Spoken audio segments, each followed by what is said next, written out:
Have you ever seen a very strange looking camera like this one? With all those lenses and unique design, it definitely looks like it's coming from outer space. On this video, I'm going to review this camera for you, the TYCH by Alfie Cameras, and by the end you will be able to decide if this is something that you would like to try out or not. We will cover what comes in the box, how much it is, the basic features, and then we will move on into the pros and cons of this camera. This is a 35mm half-frame film camera entirely manufactured in the UK by a company called Alfie Cameras, which is owned by a very nice guy called Dave. He actually named the company after his son's name, Alfie. And a little disclaimer here, this video is not sponsored in any way by Alfie Cameras, so the opinions shared here are my own. But I do have to thank Dave because I won this camera in the film photography event last year called Analogue Spotlight 2023 that took place here in the UK. There was a photo competition, I submitted these photos, and this was the prize because Alfie Camera was sponsoring that competition. As I said, the name of the camera is the TYCH, and if you go into their website, they have two versions. So one of them is called the TYCH film camera. This is the basic version, is the one I'm having as well, and this one retails at £299. And they also offer what they call the TYCH premium film camera, which retails at £499. This is a bit more of a pro version because the viewfinder is made out of glass, so it's a better quality viewfinder, and it also has a fourth lens. So as you can see here, this camera, by rotating this dial, you can change between the different lenses. So the one that I'm having here, the basic version, have only 3, and then the premium will have a fourth lens as well, but we will talk a bit more about that a bit later. First of all, let's have a look to what it comes in the box when you order your Alfie camera. Everything comes nicely packaged on this nice box. I really love that the whole color theme of the company is this very vibrant looking orange.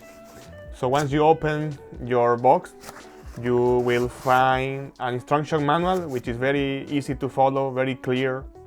You also have a USB-C cable so you can charge your camera. The TYCH camera is rechargeable. You remove the protection of the packaging, and then you have your TYCH camera. It comes with a wrist strap that you can attach in both sides. It can be either the left or the right side, and it comes with a lens cap as well. On the more technical side, the TYCH have 3 lenses. So the first one of them is the 35mm f8, which is equivalent to a 45mm frame, and they do say that it gives a vintage look, and I can definitely confirm that because that's exactly what you will get with this camera, this kind of vintage look. Then the next lens is the 25mm f56, which is equivalent to 38mm frame. And finally, you have the pinhole, which is a 25mm equivalent once again to 38mm frame. It's an f125. When I was using the camera, I shot most of the pictures using the 30mm f8. So as you can see here, we have some samples images, so you can start to have an idea of how the photos taken with this camera look like.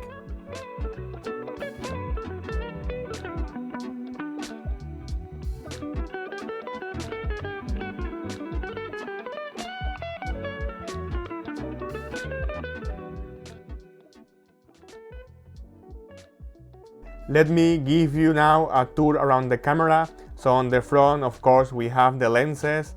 You have the on and off switch. When you look at the back of the camera, you have here on the left the door catch. So this one is used to close and open the back of the camera to load and unload the film. Then you also have over here the winding wheel. So this is what you use to advance your film in between shots. You have the winding knob or the rewind knob, as you will normally have in 35mm camera. This is a selection wheel that you can use to navigate through the menu of the TYCH camera. And on here you have this very nice screen that let you know your settings, They also have a film counter and also let you know in which mode you are using the camera and also the battery levels. And finally, you have this very cool shutter release button in red.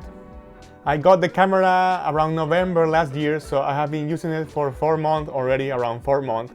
And finally, I'm in the position of sharing with you what I really like about the camera and the thing that I didn't like it too much. So let's go into that.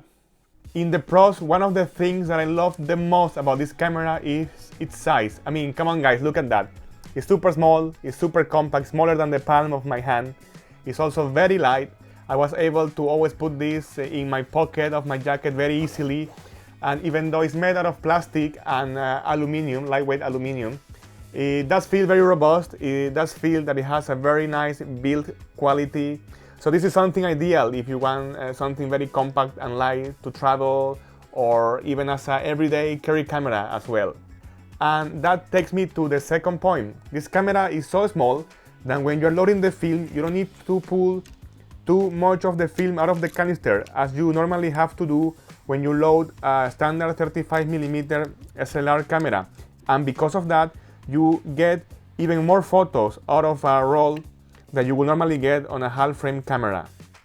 So for example, if you used a 36 exposure roll on a half frame camera, you will normally get around 72 photos, but I actually got 81 photos using the Alfie camera, and it was all thanks to that you don't have to pull too much film out of the canister when loading the film.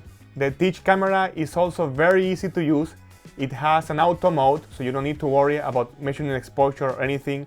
The camera will do it for you. Also, in my experience, it's very accurate, the light meter that it has. And if you prefer to do so, you can also work on the manual mode, but because the F number, the aperture of the lenses is fixed, you will be always working in aperture priority mode. So you just need to worry about changing the shutter speeds. And also the menu on the camera is very easy to navigate through. It's also very intuitive. So it's very simple to use this camera for sure. The other thing I think is cool is that it has a pinhole. And I know that many people are a big fan of this type of photography. For me, I'm not interested into that much, so I didn't use it that much. I did take a few shots using the pinhole, and my plan was to show you how they look like. But at the end, I had so many photos, as I said already, that I don't remember exactly which ones were captured in the pinhole. And I thought it would be obvious which ones were taken with the pinhole, but I can really not tell which one has been taken on this way. But if you are into that kind of photography, I think this is one of the smallest, if not the smallest, pinhole camera that you can get out there. So if you're into that, I think it's definitely a plus.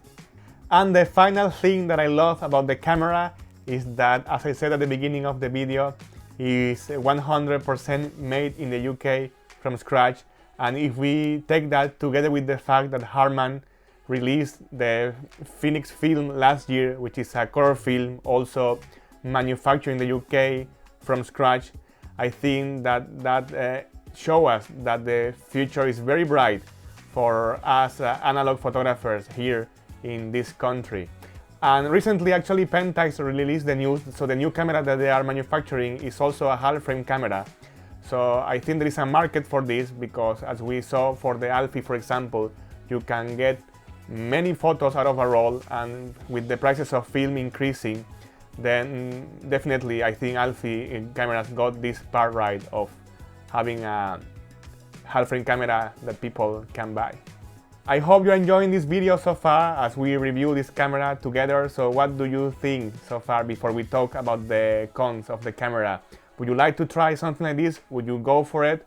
Have you seen this camera before this video, or do you know someone who has it already? Let me know down in the comments. And also, if you're enjoying the video, please consider subscribing and sharing with your analog photography friends as well. So of course, nothing is perfect, so I will now talk about the things that I personally didn't like too much about the camera. So the first one of them is regarding the lenses. So I think the lenses are kind of similar to each other. The focal lengths are similar, and I think the very small apertures are an issue as well. I understand that there is a limit on what can be put into the camera in terms of space and cost as well. but the small aperture is a bit tricky because what happened to me was that I loaded a roll of Kodak Gold 200 because being a half frame camera, I didn't want to have too much grain on my photos, so I went for a low ISO film. But then when you do this, in order to expose your photo correctly and be able to shoot handheld, then sometimes if there is not a lot of light, the shutter speed can get quite long and that will give you blurry photos.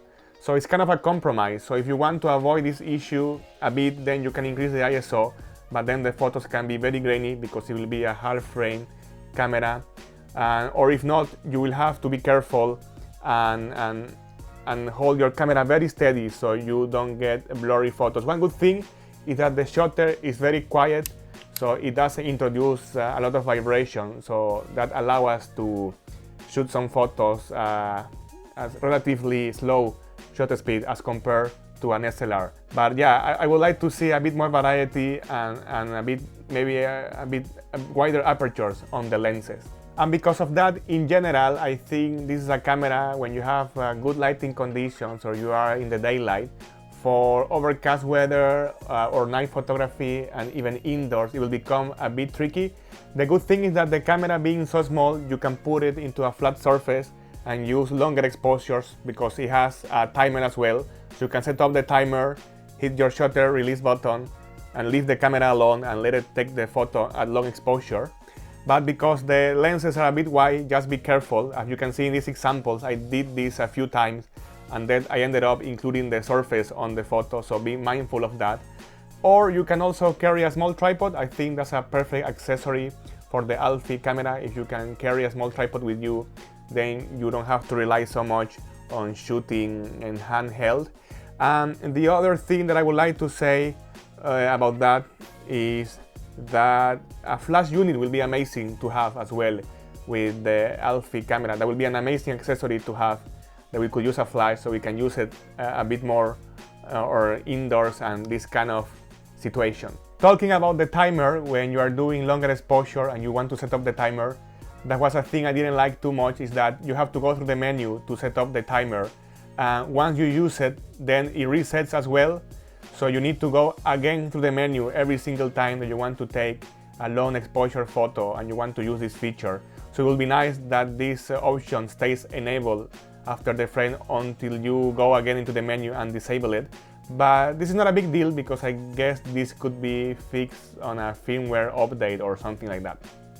The final thing I would like to say about the lens, I mainly use the 30mm f1.8 as you have been seeing on this video. So most of the photos I took were using that lens. And yeah, don't expect to find a lot of details or your photos to be too sharp. If you're looking for that, then the camera is not for you. And Alfie Cameras, they never claim that this camera is aimed at that. They do say that this is for creative photographer.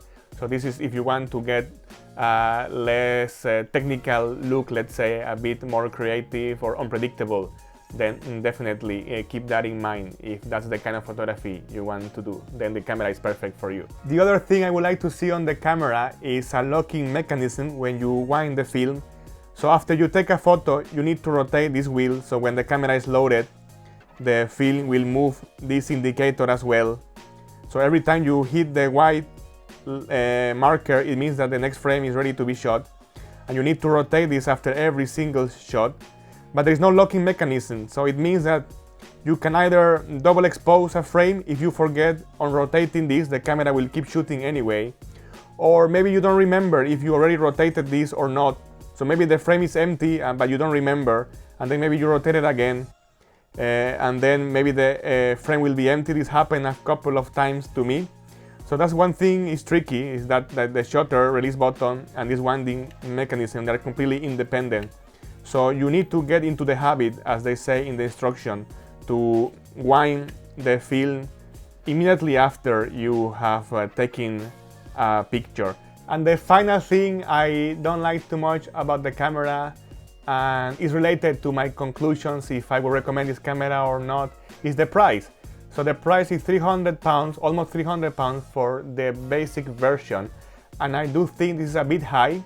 And it's a bit high in comparison to what you would pay for a 35 SLR film camera. And the thing is that for this money, you could buy almost any of the 35mm film camera. So I think if you're a beginner and you want to try film photography for the first time, you want to learn the basics, learn the hobby, I think it's better to go for one of those, a classic 35mm film camera. You will have even spare money to buy some film, because probably will cost you less than 300 pounds. But if you like the hobby, or if you are a more experienced film photographer and you want to experiment and you want to have something that allows you to become more creative, get different looks in your photos, then I would say the Alfie camera is for you. I still think it's a fantastic camera. It's ideal to take it for a trip, as I said, because you can put it anywhere. It's very light, very compact. I also think that saves you money at the end, because you get even more than 72 frames. As I show you, I got 81 out of the first roll. So yeah, I think it's up to you, but these are my conclusions and my take on the camera. Well, my friends, that was all for today. I really hope that you enjoyed this review. Thank you very much if you made it this far into the video.